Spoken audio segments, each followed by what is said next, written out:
એક પુત્ર એનો સારો પાકે, એક દીકરો સારો પાકે તો 10 વાવ જેટલું પુણ્ય વ્યક્તિને મળે, અને એક તળાવ બનાવે તો 10 દીકરાઓ જેટલું પુણ્ય તમે કમાઓ. આ મત્સ્ય પુરાણનું વિધાન છે. એ જમાનામાં મત્સ્ય પુરાણમાં વર્ણન કર્યું હતું કે ચોમાસાના 4 મહિના 4 મહિના વરસાદ આવે, 4 મહિના રોજ વરસાદ આવે, પણ ક્યારેક એવો વરસાદ આવે જે પાણી નાખી એટલું દે કે પાણી દરિયામાં જાય. પણ આજે તો જુદું થયું. વરસાદ હવે એવો જ આવે, કોઈએ છત્રી નથી ઉગાડવી પડતી. એક દાડો ઘરમાં બેસી રહ્યો તો ચોમાસું પૂરું થઈ જાય, આવે ત્યારે એકદમ ખાબકે અને બાકીના 3 મહિના કોરું ધાકોર હોય. અને એ વખતે આ તળાવોનું મહત્વ ખૂબ વધી જાય. આયેલો વરસાદ એનું ટીપે ટીપું જો આપણે સાચવવાની વ્યવસ્થા કરીએ, ધરતીમાં ઉતારવાની વ્યવસ્થા કરીએ, તો આપણા પૂરા દેશ અને પ્રદેશમાં કોઈ દિવસ દુકાળના ડાકલા ના વાગે. ભાઈ, મને યાદ છે 1985, 86, 87 3 વર્ષ સરંગ ગુજરાતમાં દુકાળ પડેલો. કોંગ્રેસની સરકારથી રફારેશ્વરના મોટા ગોટાળાઓ એમાં થયા હતા. અમે બધા જુવાનિયા હતા. નરેન્દ્રભાઈ અમારા નવા સંગઠન મંત્રી બન્યા હતા. એમને ન્યાય યાત્રાઓ કાઢી હતી. જે ચોકડી પાડવાના કામો થતા હતા, ગુજરાત તો ભૂલી ગયું ચોકડી પાડવાનું દ્રશ્ય કોઈએ જોયું જ નહીં હોય. ચોકડી પાડવાના કામો થતા હતા. ઠાલા ઠાલા ખાડા ખોદે ને ખાડા પૂરાય અને લોકોને મજૂરી મળે. લોકો ધૂમ ધકતા તાપમાં ઉઘાડા પગે ચોકડી પાડતા હોય. અમે અમદાવાદથી સૌરાષ્ટ્રના વિસ્તારમાં, મને રાજકોટ ગ્રામ્ય વિસ્તાર આપ્યો તો, 1-250 ગ્રામ સુખડી અને 2 જૂના ચંપલ લોકોના ઘરેથી ઉઘરાઈ વેચવા આવતા હતા. ભાઈ, અને એ વખતે પાછા જતા એસટીમાં બેસવા રાજકોટ હું ગયો ત્યારે રાજકોટની અંદર જે પરબ હતી, 2.5 ફૂટ નીચે નર લઈ ગયેલા ખાડો ખોદીને. 2.5 ફૂટ નીચે. મેં પેલો આ નર કેમ ખાડામાં રાખ્યો છે? કે લેવલ પર તો પાણી જ નથી આવતું. એવી સ્થિતિ હતી. 2001માં નરેન્દ્રભાઈ મુખ્યમંત્રી બન્યા અને જોતા જોતા જોતા આખું સૌરાષ્ટ્ર, આખું ઉત્તર ગુજરાત પાણીથી તરબરોળ થઈ ગયું અને દુકાળ ભૂતકાળ બન્યું. કલાપી એક વાર્તા લખી, કવિતા લખી હતી કે રાજા જેવો હોય એવું પ્રજાનું ભાગ્ય હોય. ખૂબ સુંદર કવિતા છે. રાજા એક દિવસ ઘોડા પર બેસી ગામમાં ગયા. ખેતરમાં ઉભા રહ્યા. એક મા હતી અને કોઈ માવડી થોડું તરસ લાગી છે. એ ઓળખતી નથી રાજાને. એને શેરડી કાપી અને રસનો ધોધ થયો. અને રાજાને કહ્યું, ખોબો ધર ભાઈ, તારી તરસ छिपाई દે. પાણીમાં શું પીવું તું? તને હું શેરડીનો રસ પીવડાવું. રાજાના મનમાં વિચાર આવ્યો કે માનું આખું ખેતર શેરડીથી ભરેલું છે, કેટલી સમૃદ્ધ માં છે. પછી એને કહ્યું, માં મને હજી થોડો શેરડીનો રસ પીવડાવો. બીજી શેરડી લીધી, કાપી, રસ ના નીકળ્યો. એટલે રાજાએ પૂછ્યું કે શું થયું? એટલે કે એ ઓળખતા નતા રાજા જ છે. એને કાં તો ધરતી રસહીન થઈ ગઈ, કાં તો રાજાના મનમાં પાપ આવ્યું, એટલે આ શેરડીનો રસ મારો જતો રહ્યો. નરેન્દ્રભાઈ મુખ્યમંત્રી બન્યા પછી ગુજરાતની અંદર એક પણ દુકાળ 2026 આવી ગયો પડ્યો નથી. ભાઈ, આ વખતે બધા કહેતા હતા કે દુકાળ પડવાનો, અલ નીનોની અસર થવાની. ક્યાંક કેટલાક છૂટપૂટ ગામોમાં વરસાદ ઓછો થયો, પણ પશુઓ લઈ વલસાડ બાજુ જવું પડે એવું નથી આવ્યું. આપણે તો એ દિવસોએ જોયા છે. નરેન્દ્રભાઈ મુખ્યમંત્રી બન્યા પછી મને બરોબર યાદ છે, હું પણ મંત્રી તો 2003માં એક જ વર્ષમાં 1.5 લાખ ચેક ડેમો બનાવવાનું કામ નરેન્દ્ર મોદીજી. આ નર્મદા યોજના આપણી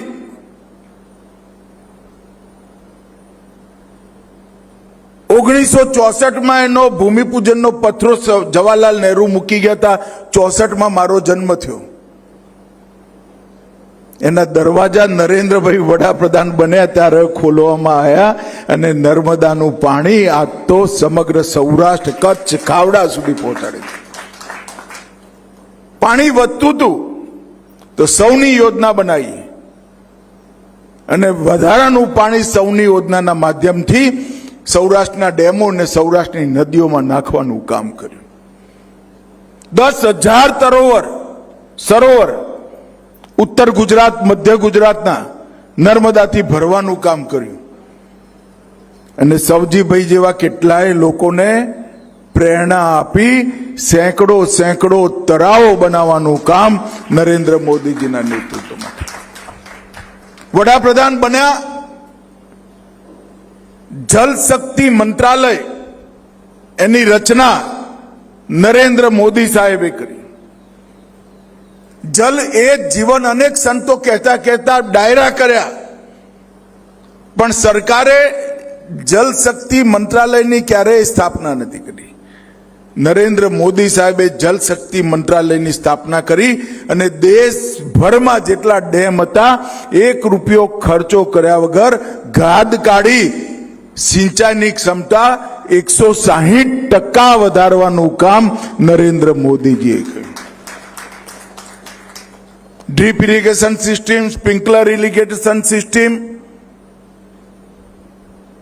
કેચ ધ રેન અભિયાન, ટીપે ટીપું જમીનમાં પાછું જાય એની વ્યવસ્થા કરી. આજે હું આવતા સવજીભાઈને પૂછતો હતો કે ભાઈ આ તમે ગાગડિયા નદી નવી ફરીવાર પુનર્જીવિત કરી, આ 21 એકરનું એક 360 મીટર લાંબુ, 260 મીટર પહોળું અને 4 મીટર ઊંડું તળાવ બનાવ્યું. કરોડો ગેલન પાણી આની અંદર થવાનું. જિલ્લામાં શું અસર થઈ? ત્યારે એમને કહ્યું કે સાહેબ અમારા પાણીના તર 500 ફૂટ ઉપર આવી ગયા અને આજે કૂવા જીવતા થઈ ગયા.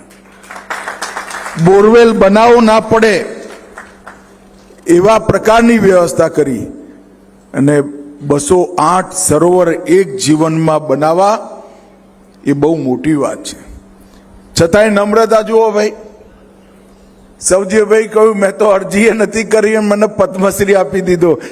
સવજીભાઈ 208 સરોવરને જલ સંચય માટે આટલું કામ કર્યા પછી તમારે અરજી કરવી પડે તો અમારી સરકાર નકામી ગણાય, સરકારને જો ના દેખાય. પદ્મશ્રી, પદ્મભૂષણ, પદ્મ વિભૂષણ, ભારત રત્ન, આ બધા પુરસ્કારો પરિવાર માટે નથી, ઓળખીતા પારખીતાઓ માટે નથી. આ પુરસ્કારો એમના માટે છે જે પ્રશંસાની ઈચ્છા રાખ્યા વગર સમગ્ર જીવન ભારત માતાના સૌ ગરીબો માટે જે વાપરે એના માટે છે. અને સમગ્ર સૌરાષ્ટ્રમાં આ સંસ્કાર પાણી બચાવવાના આજે નવી પેઢી જોડે પણ પહોંચ્યા છે અને હજારો સંતોએ, હજારો ડાયરા કરવાવાળા લોક કલાકારોએ પાણીની જરૂરિયાતને લોકો સુધી પહોંચાડવાનું કામ કર્યું છે. મિત્રો, હું આજે અહીંયા આવ્યો છું ત્યારે ગોવિંદ કાકાની એ વાત કરવા માંગુ છું. ગોવિંદ કાકાને એક દિવસ મેં વહેલી સવારે ફોન કર્યો હતો કે ભાઈ તમારે રાજ્યસભામાં જવાનું છે. એ કહે સાહેબ હું ત્યાં જઈને હું કરીશ? અરે મેં કંઈનું કંઈ કરજો, તમે આવી જાઓ. મોદી સાહેબે જ કહેવડાવ્યું છે ને, મોદી સાહેબની ખાસ ઈચ્છા છે કે ગોવિંદભાઈ રાજ્યસભામાં આવે. પછી હું સુરત ગયો હતો. સુરતની નજીક નિઝર, ઉચ્છલ, ડાંગ, છેક વલસાડ સુધી ધર્મ પરિવર્તનનું કામ ખૂબ જોરમાં ચાલ્યું. એ વખતે ગોવિંદભાઈને કેટલાક લોકોએ ભેગા થઈ દરેક ગામમાં હનુમાનજીનું મંદિર, સત્સંગ અને નિશાળો બનાવવાની શરૂઆત કરી. તો ગોવિંદભાઈ મને ફોન કર્યો કે તમે સવારે નાસ્તો કરો, અમારા જે બધા લાગ્યા છે એની સાથે રહો તો ઉત્સાહ વધશે. તો આયા હતા મળવા, મેં બેસાડી દીધા દરવા. મેં કહું ભાઈ આટલા ના ચાલે, 250 ગામ ના ચાલે, 1100 ગામ પૂરા કરી દેવા પડે અને દરેક ગામમાં હનુમાન મંદિર બનાવે. અને મિત્રો મને ખરેખર આનંદ છે, આખા દક્ષિણ ગુજરાત પંથકની અંદર એમના ફાઉન્ડેશને સુંદર હનુમાન મંદિર, શનિવારે સુંદરકાંડ, નિશાળો અને નિશાળોમાં ભણતા છોકરાઓ પોતાનું જીવન સુધારે અને સનાતન ધર્મમાં રહે અને પાછા આવે એની પૂરી વ્યવસ્થા કરી. એમની સ્કૂલોમાં પડેલા છોકરાઓના જેના સારા માર્ક આવ્યા હતા એની સાથે મારા ભોજનનો કાર્યક્રમ રાખ્યો હતો. આદિવાસી પરિવારના, આદિવાસી ગામમાં ઉછરેલા બાળકો જે રીતે સંસ્કૃતના શ્લોકો ને દુર્ગા સ્તવન ગાતા હતા, મનને ખરેખર ટાઢક પહોંચે. હો ભાઈ, આમ શાંતિ થઈ જાય એવું વાત. અને એ વાતાવરણને, આ અભિયાનને એમને આગળ વધાર્યું છે. મિત્રો, આજે તો હું ખાલી મોદી સાહેબે જે 2001માં ગુજરાતની વિપરીત પરિસ્થિતિ, આપણું 80% પાણી ભરૂચ સુધી અને વસ્તી ત્યાં 16%, આટલો મોટો વિરોધાભાસ, જ્યાં 85% વસ્તી ત્યાં 14% પાણી, આ વિરોધાભાસને માનવ બળથી, લોક જાગૃતિથી એક લોકોમાં આંદોલન ઊભું કરી સમતલ કરવાનો પ્રયાસ કર્યો. સૌની યોજનાથી સૌરાષ્ટ્ર, નર્મદા યોજના અને ઉત્તર ગુજરાતમાં પણ સુજલામ સુફલામ યોજનાથી દરેક ગામની અંદર તર ઊંચા આવે એના માટે પ્રયત્ન કર્યો. અને આજે ગુજરાત ખરેખર દુકાળ મુક્ત બન્યું છે. સરોવરો વધ્યા, ચેકડેમો વધ્યા, ખેતી સારી થઈ, હરિયાળો વિસ્તાર વધ્યો, મેઘરાજાની એ મહેર થઈ અને 2001 થી 2026 સુધી 25 વર્ષથી આપણે ક્યાંય દુકાળ જોવા નથી મળ્યો. એ નરેન્દ્રભાઈના પ્લાનિંગનું જે પરિણામ છે એ છે. અને એમાં સૌથી મોટો ફાળો જનતાનો છે. દરેક ગામમાં ચેકડેમ બનાવો, સવજીભાઈ જેવા કેટલાય લોકોએ સરોવર બનાવવા માટે અભિયાન કર્યું. અનેક હિસાબ નહીં એટલા રૂપિયા અને માનવ શ્રમ ખર્ચાયો. રૂપિયા તો ભાઈ પરમાત્માની, લક્ષ્મીની કૃપા અનેક લોકો પર થતી હોય છે, પણ લક્ષ્મીને દીકરી સમજી જે બીજાના ત્યાં વળાવે ને એને જ લક્ષ્મીને પૂજા કરી કહેવાય. અને આ પરિવારે એ કામ કર્યું છે. હું હૃદયપૂર્વક એમને ખૂબ ખૂબ અભિનંદન આપું છું.